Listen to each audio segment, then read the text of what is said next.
At least I can say goodbye to the mistress, right? You're a servant. Scum is some. You're not allowed near the mistress. Wanda stood still. $19 an hour. A frail mother waiting at home. Gerald stepped closer. You should have known your place from day one. Eleanor Cole hadn't spoken in 5 years. 2 million in professionals. None worked. But Wanda did. She sang. She held her hand. She helped her eat again. And for that, they kicked her out. Besides sweeping toilets, what can you do that the mistress needs? Wanda said nothing, folded her apron, turned toward the door. What no one ever asked was who Wanda Young really was. A billionaire watched it all on camera, and what he discovered didn't just change his mind, it changed everything. The Cole estate sat behind iron gates at the end of a quarter-mile driveway in Greenwich, Connecticut. 22 rooms, a library with floor-to-ceiling walnut shelves, a private theater, a garden maintained by 3 full-time staff. From the outside, it looked like the cover of a magazine. From the inside, it felt like a tomb. Harrison Cole built his fortune from nothing. Son of a construction foreman from Bridgeport, he founded Cole Defense Systems at 30, turned a small logistics operation into a $3.1 billion empire. He solved every problem the same way, with money, a better doctor, a better facility, a bigger check. It had never failed him, until Eleanor. Eleanor Cole was once the first violin of the New York Philharmonic. Only 3 women in the orchestra's history had ever held that chair. She performed at Carnegie Hall, Lincoln Center, the Kennedy Center. When she played, audiences didn't just listen, they held their breath. 5 years ago, driving home from a late rehearsal at Lincoln Center, a delivery truck ran a red light and struck her car on the driver's side. The impact shattered 3 bones in her left hand and severed a nerve that would never fully heal. She would never play at a professional level again. That was the night Eleanor Cole disappeared. Not physically. She was still there, sitting in a small room in the East Wing, curtains drawn, lights dimmed. But the woman Harrison married was gone. She stopped playing, stopped painting, stopped reading, stopped speaking in full sentences. Doctors diagnosed it as treatment-resistant depression compounded by profound identity loss. Harrison called it something simpler, the slow death of the woman he loved. He moved fast. He always did.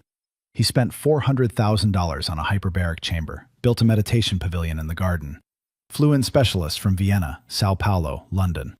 He purchased a Stradivarius violin worth $1.2 million and placed it in Eleanor's room, believing the instrument might reignite something inside her. Eleanor never opened the case. She wrote one word on the lid in black marker, "Don't," and turned every framed photograph of herself performing face down on the shelf. Then Harrison found Dr. Lillian Graves. Graves was the most celebrated music therapist in America, author of the best-selling book Sound and Soul, Healing Through Music, a TED Talk with 4 million views, features on CNN, NPR, The Today Show. Her signature method, something she called resonance response therapy, was considered groundbreaking. Harrison hired her at $15,000 a month. She arrived at the estate in a black Mercedes, greeted at the front door, coffee served in porcelain cups in the living room. She called Harrison by his first name. Everyone called her doctor. In 5 years, she billed the family nearly $900,000. She submitted lengthy reports filled with clinical jargon. She adjusted treatment plans quarterly. She introduced 4 different protocol variations. Eleanor did not improve, not once. But Graves always had an explanation. The severity of the condition, neurological complexity. We're building a foundation. She never accepted responsibility. She never questioned her own method. Because questioning the method would mean questioning where it came from. And that was a door Lillian Graves could never afford to open. Then there was Gerald Whitfield, 61 years old, estate manager, former 5-star hotel operations director. Gerald ran the household staff of 9 with military precision and quiet cruelty. He assigned schedules, approved uniforms, controlled access to every floor, every wing, every room. Gerald had a system for names. The chef was Chef. The nurse was Nurse Bradley. The driver was Mr. Tate. But when Wanda Young was hired 18 months ago, Gerald never once used her name. He called her the help. In staff meetings, the new one. To Graves, the cleaning woman. To visitors, he said nothing about her at all, as if she didn't exist. Wanda Young, 54 years old, 5'5", gray uniform, worn soft at the elbows. She arrived every morning at 7 through the service entrance, signed a clipboard, and began mopping the first floor. She ate lunch alone in the laundry room. Plastic cup, brown bag, 30 minutes. She clocked out at 3 and drove 40 minutes to her apartment in Stamford, where her 81-year-old mother sat in a recliner, slowly forgetting her own daughter's name. Alzheimer's, early stage, no insurance. Wanda had nothing, no savings, no credentials on the wall, no power in that house, no voice in any room that mattered. But she had something nobody in that mansion could buy. She had a voice. It started with a meeting Wanda was never invited to. Dr. Graves gathered everyone in the dining room. Harrison, Gerald, Catherine Aldridge, who flew in from Boston, the private nurse. Mahogany table, crystal water glasses, leather chairs. Wanda was mopping the hallway outside. No one closed the door. Graves presented her newest plan, a residential treatment center in Switzerland, $200,000 for 3 months. Eleanor's condition requires total environmental control. This house has too many distractions. She glanced toward the hallway, toward the sound of Wanda's mop moving across the marble. Too much noise. Harrison looked exhausted. Catherine nodded. Then Graves described the method she would use in Switzerland. She called it resonance response therapy. Musical call and response patterns designed to reach patients locked inside grief and trauma. She called it her life's work. Wanda stopped mopping. She knew that method. She knew it the way a mother knows her own child's face, because she created it. 20 years ago, in a small Baptist church in Harlem, she developed a technique she called call and heal, using gospel call and response to guide trauma survivors back to emotional connection. She shared it with a young graduate student named Lillian, who sat in the third pew on the right side and said she wanted to help people. That student took it, published it under a different name, built a career, a book deal, a TED Talk, all on the foundation of what Wanda had given away in good faith. And now that same woman sat in the dining room of the house where Wanda scrubbed floors, selling that stolen method for $15,000 a month. Wanda gripped the mop handle until her knuckles turned white. She said nothing. She went back to mopping. Nobody noticed. The next morning, Wanda was cleaning Eleanor's bathroom. Eleanor sat in the window seat, staring at nothing. Then Wanda hummed. She didn't plan it. An old gospel hymn. His eye is on the sparrow. Low and soft. Eleanor's fingers moved. A tap on the armrest. Then another. Then a third. Perfectly in rhythm. The reflex of a trained musician. A heartbeat answering a song. Wanda kept humming. Eleanor's breathing changed. Her shoulders dropped half an inch. Something behind her eyes flickered. Faint, but alive. Then the door opened. Gerald stood in the doorway. His eyes moved from Wanda to Eleanor and back. "What are you doing?" "Cleaning, Mr. Whitfield." "Cleaning, with your mouth open. Singing to the mistress like she's your friend at Sunday church." He stepped closer. "You are not here to sing. You are not here to talk. You are here to clean.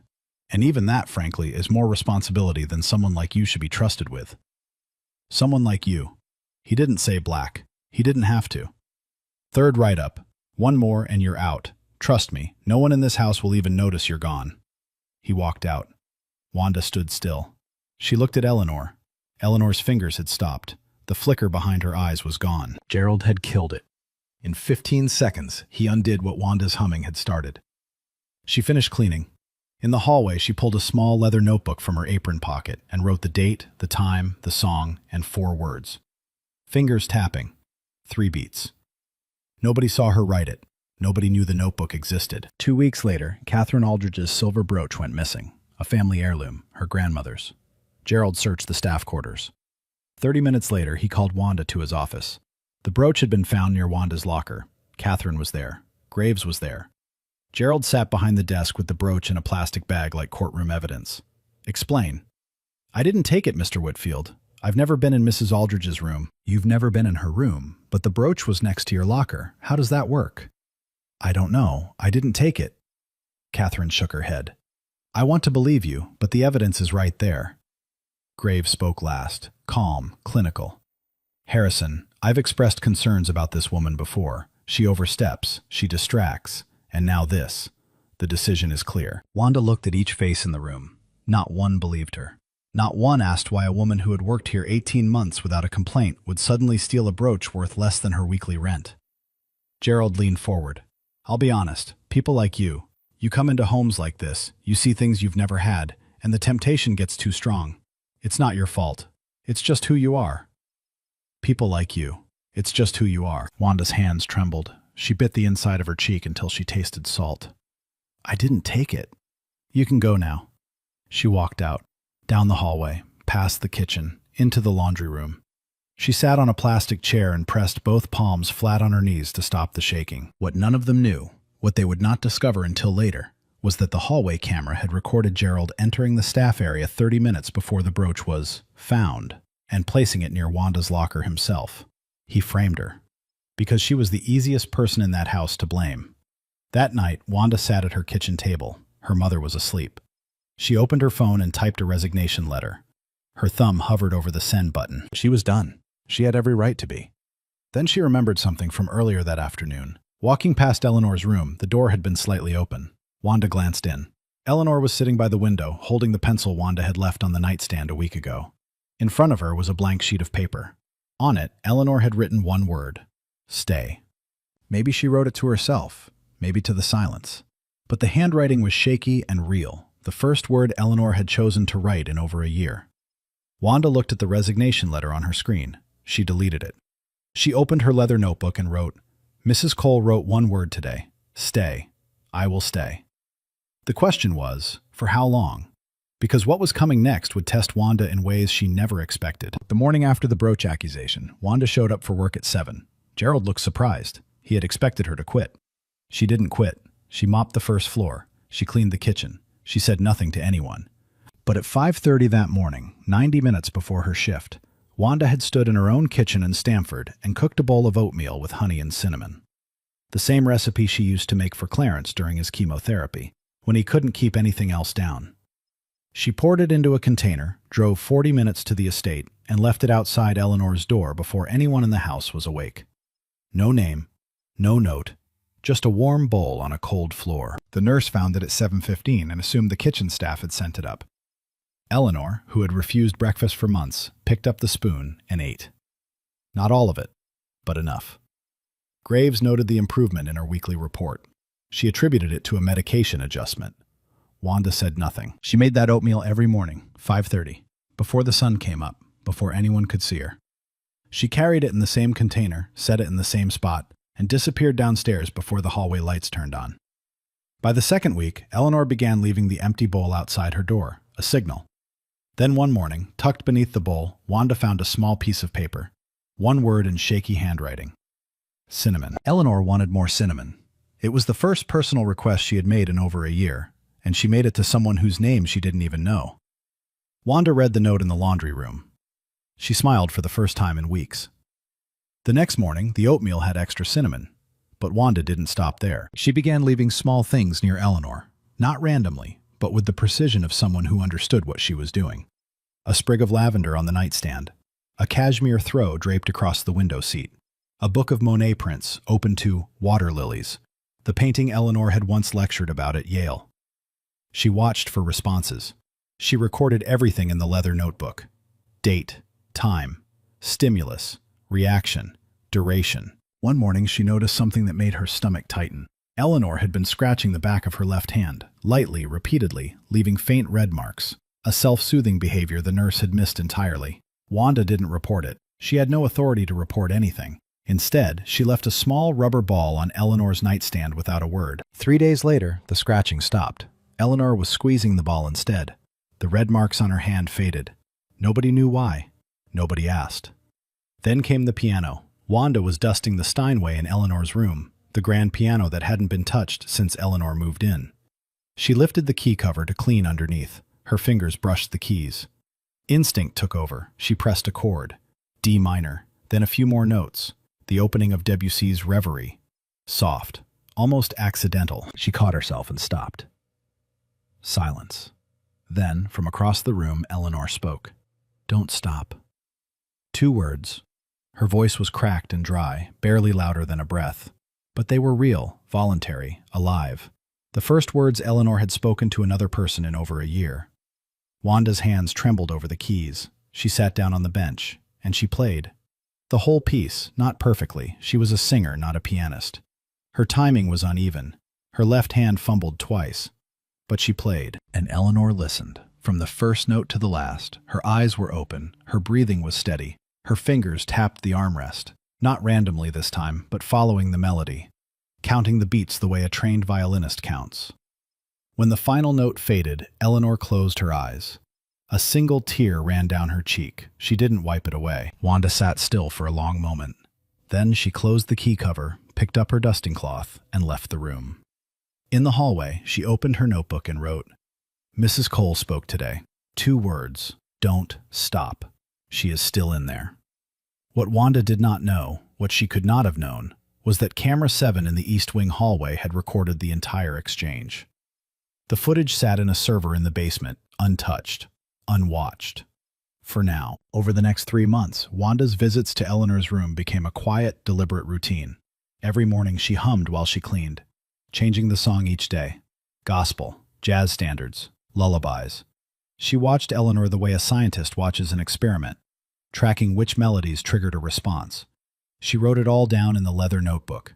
Date, song, reaction, duration. The strongest response came from Amazing Grace, the same piece Eleanor had performed as her final encore at Carnegie Hall years before the accident. By week 4, Wanda introduced call and response. She would sing a phrase, then leave a gap of silence. At first, Eleanor didn't react.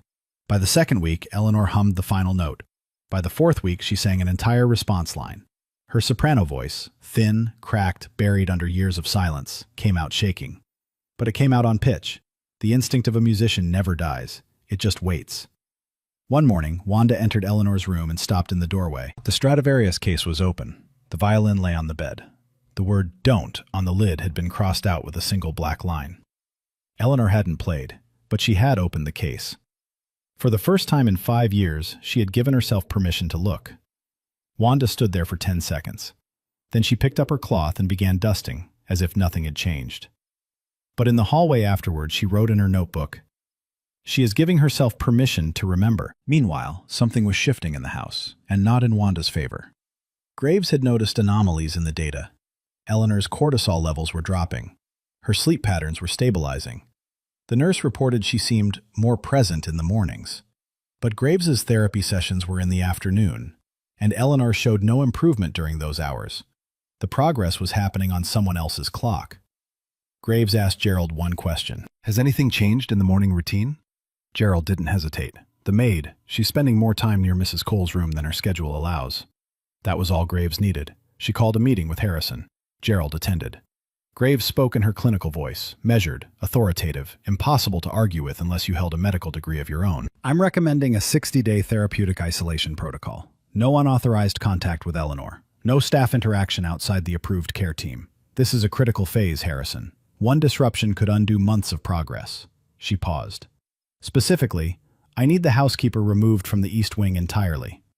Harrison, exhausted and desperate, approved it without argument. Gerald delivered the news to Wanda the next morning.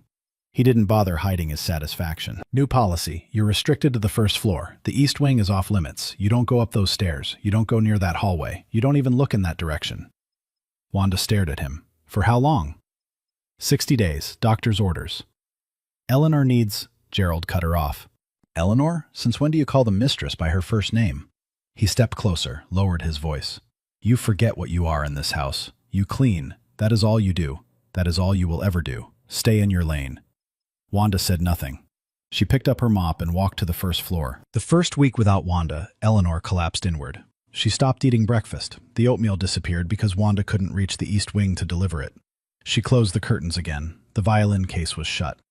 The nurse reported Eleanor sitting beside her door for hours, motionless, as if waiting for someone who never came.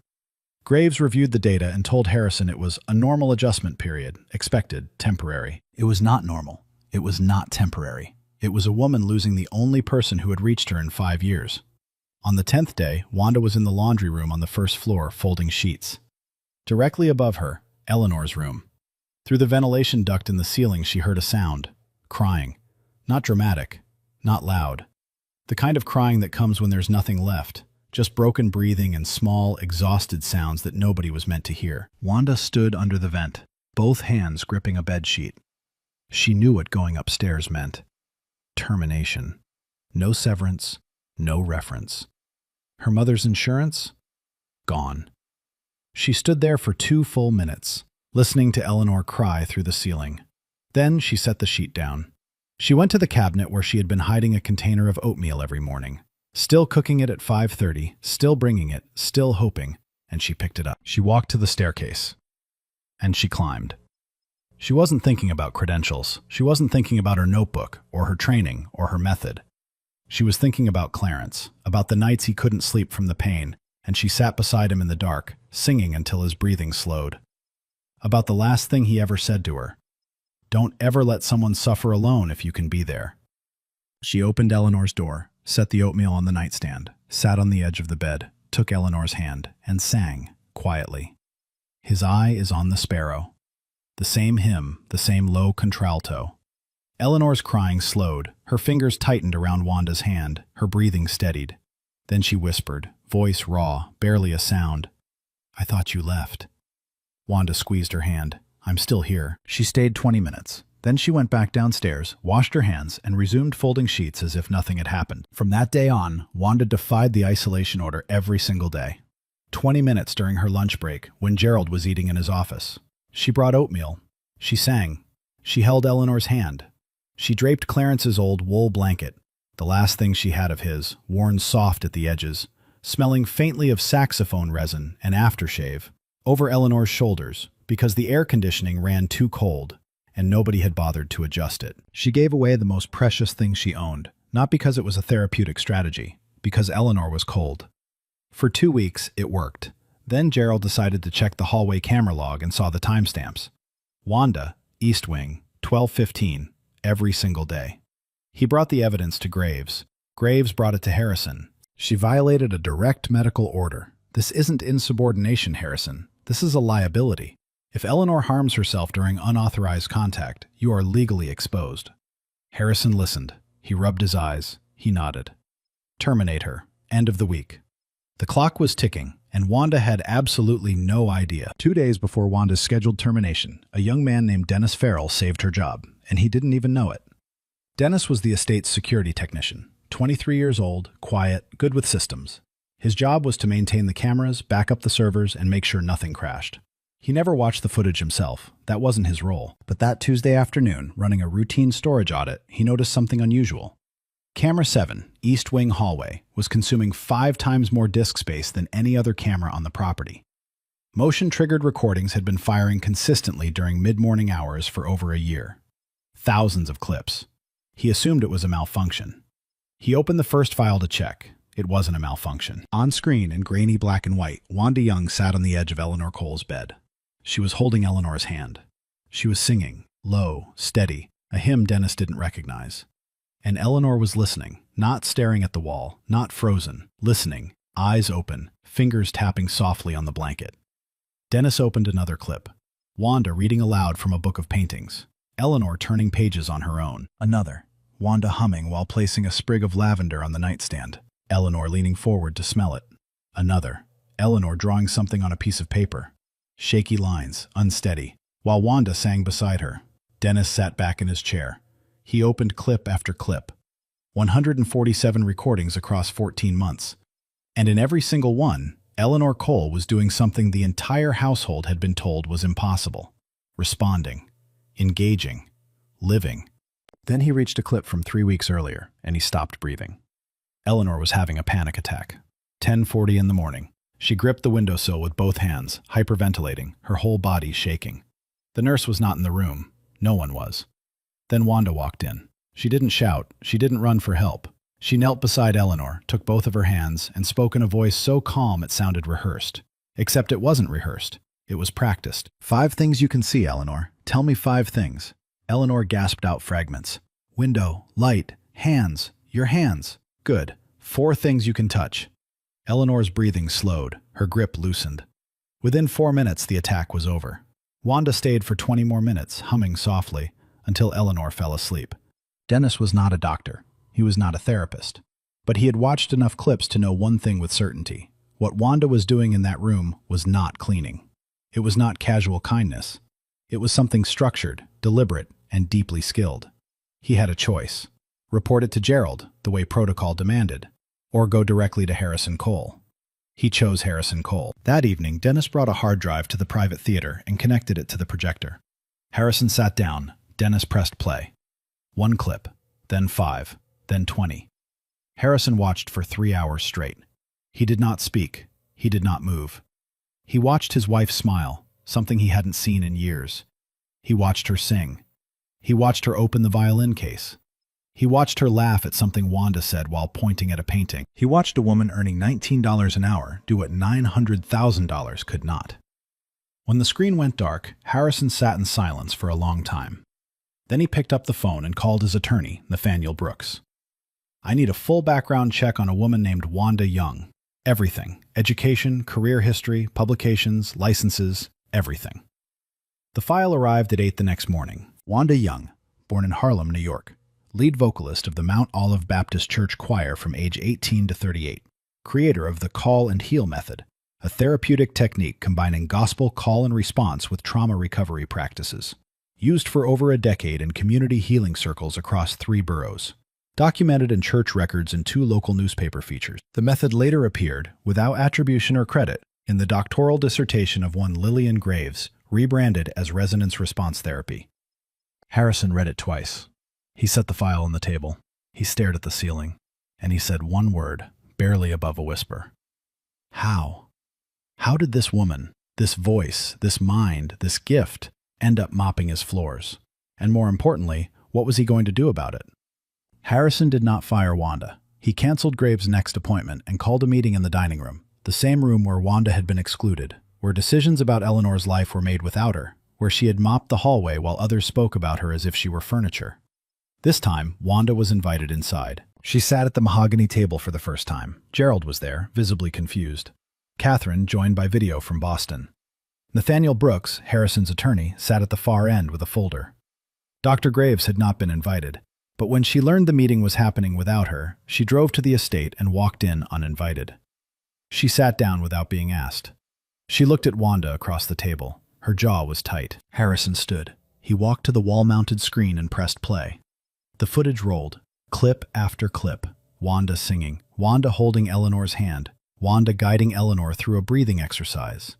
Eleanor laughing, a sound no one in that household had heard in years.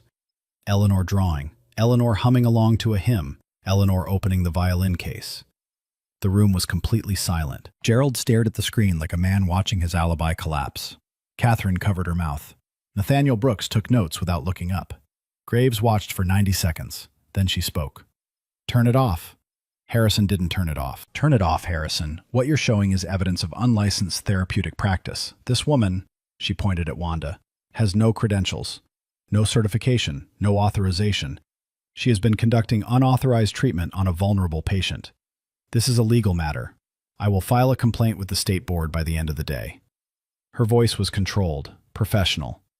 The voice of a woman who had spent 20 years learning how to sound right even when she was wrong. Harrison paused the footage. He turned to Wanda. Wanda, why didn't you tell anyone? Wanda looked at him, then at Gerald, then at Graves, then back at Harrison. Because no one in this house ever asked me what I knew. They only told me what I was. The words landed like stones dropped into still water. Gerald shifted in his chair. Catherine pressed her hand harder against her mouth. Graves recovered fast. This is exactly the problem. An untrained individual with a savior complex, inserting herself into a clinical case she doesn't understand. Harrison, I have dedicated 5 years to your wife. I have published research. I hold a doctorate. I have a proven method that requires clinical precision. What this woman is doing is reckless and dangerous. Nathaniel Brooks spoke for the first time. Calm. Measured. Dr. Graves, Miss Young did not present herself as a licensed practitioner. She did not prescribe medication. She did not bill for services. Under Connecticut law, human compassion is not a regulated activity. Graves opened her mouth. Brooks continued. However, I do have a question about your method, the one you call resonance response therapy. Could you describe its origins? Graves stiffened. It was developed during my doctoral research. It's published. It's cited. It's... Dr. Graves, Wanda's voice cut through the room. Quiet. Steady. Not angry. Something worse than angry. Certain. Your method, where did you develop it? Graves turned to her. For the first time since the meeting began, she looked directly at Wanda, and for a fraction of a second, something shifted behind her eyes. A flicker. Not guilt. Recognition. Mount Olive Baptist Church, Wanda said. Harlem, 2004. You sat in the third pew, right side. You wore a green coat. You told me you were writing a dissertation on community healing. You asked me to explain my method, the one I called Call and Heal. I spent 3 hours with you. I drew diagrams on the back of church bulletins. I sang examples. I gave you everything I had because you said you wanted to help people." She paused. The room held its breath. "You took it. You changed the name. You published it as your own. You built your career, your book, your TED Talk, your $15,000 a month practice on work I did for free in a church basement. And you never once said my name." The room didn't breathe. Nathaniel Brooks slid a document across the table. Church records, newspaper clippings, 6 signed witness statements from former congregation members confirming Wanda as the originator of Call and Heal. Graves sat perfectly still. Her face was white, her hands flat on the table. She looked at the documents, but did not open them. She did not deny anything. She did not apologize. "That is not how I remember it." "I'm sure it isn't," Wanda replied. Then a sound came from the doorway. Footsteps, slow, unsteady. Everyone turned. Eleanor Cole stood at the entrance to the dining room. She had walked there herself. No nurse, no wheelchair. Her hair was uncombed. Her feet were bare. But her eyes were open, fully open, and focused in a way no one in that room had seen in years. In her right hand, she held the Stradivarius violin. Draped across her shoulders was a worn wool blanket, faded, soft at the edges, smelling faintly of saxophone resin. Clarence's blanket. The one Wanda had given her because the air conditioning was too cold and nobody else had noticed. Harrison looked at the blanket. He didn't recognize it. It wasn't from the house. It wasn't cashmere. It wasn't anything he had bought. It was an old wool blanket that belonged to a dead man he had never met, and his wife was wearing it like it was the most valuable thing she owned. Eleanor looked around the room. Her gaze passed over Gerald, over Catherine, over Graves. Then it rested on Wanda. "Everyone brought me expensive things," Eleanor said. Her voice was thin but clear. "She brought me her husband's blanket. She didn't try to fix me. She just didn't want me to be cold." Harrison's hands dropped to his sides. Catherine was crying on the screen. Gerald stared at the floor. Eleanor lifted the violin. She placed it on her shoulder, the damaged hand gripping the neck, trembling visibly. She drew the bow across the strings, shaky, off-key in places, but the melody was unmistakable. Amazing Grace, the same hymn Wanda had sung to her every morning for 14 months. She played 8 bars, her hand cramped. She lowered the bow. But she didn't put the violin down. She held it against her chest like something precious she had just gotten back after a very long time. Graves stood up. "This is an emotional moment, I understand. But one song does not constitute recovery. I strongly recommend—" Eleanor turned to Graves, and for the first time in 5 years, she raised her voice. "Be quiet." 2 words, sharp as a bow strike across open strings. The room went still. Graves closed her mouth. Harrison stepped toward her. His voice was low, final. "Vivian, in 5 years and $900,000, my wife never once said your name. Today she walked across this house carrying a violin because of the woman you tried to have fired. We are done." Graves looked at Wanda one last time and walked out. Her heels echoed sharply down the marble hallway. The front door closed, the sound of her Mercedes starting. Then silence. Gerald was told to wait in his office. His turn would come. That evening, the crisis came. Eleanor had the worst panic attack in months, the emotional weight of the day crashing down all at once. The nurse called for help. Harrison rushed to the east wing. He stood in the doorway of Eleanor's room, watching her shake, and realized something terrible. In 5 years, he had never once known what to do in this moment. He had always called someone, written a check, delegated. Wanda was already there. She sat beside Eleanor on the bed. She took her hand, the damaged one, the one that had just held a bow for the first time in years. And she sang. Not Amazing Grace this time, but Precious Lord, Take My Hand. Clarence's favorite hymn. The one she had sung to him on his last night, holding his hand in a hospital room that smelled like disinfectant and goodbye. Her contralto voice filled the dark room. No microphone, no instrument. Just a woman singing to another woman who was drowning. Eleanor's breathing slowed. Her grip softened. Then, quietly, brokenly, she began to sing along. Soprano answering contralto. 2 voices weaving through the darkness, held together by nothing but breath and trust and the stubborn refusal to let go. Harrison stood in the doorway. He did not enter. He watched. And he cried. Not from sadness, but from the unbearable understanding that the answer had been in his house for 18 months, and he had almost thrown it away. The next morning, Harrison found Wanda in the garden. She was sitting on a stone bench near the peonies, still in her gray uniform. She had come to work at 7 as always, as if nothing had changed. Harrison sat beside her. For a long time, neither spoke. Then he apologized, not in general terms, specifically.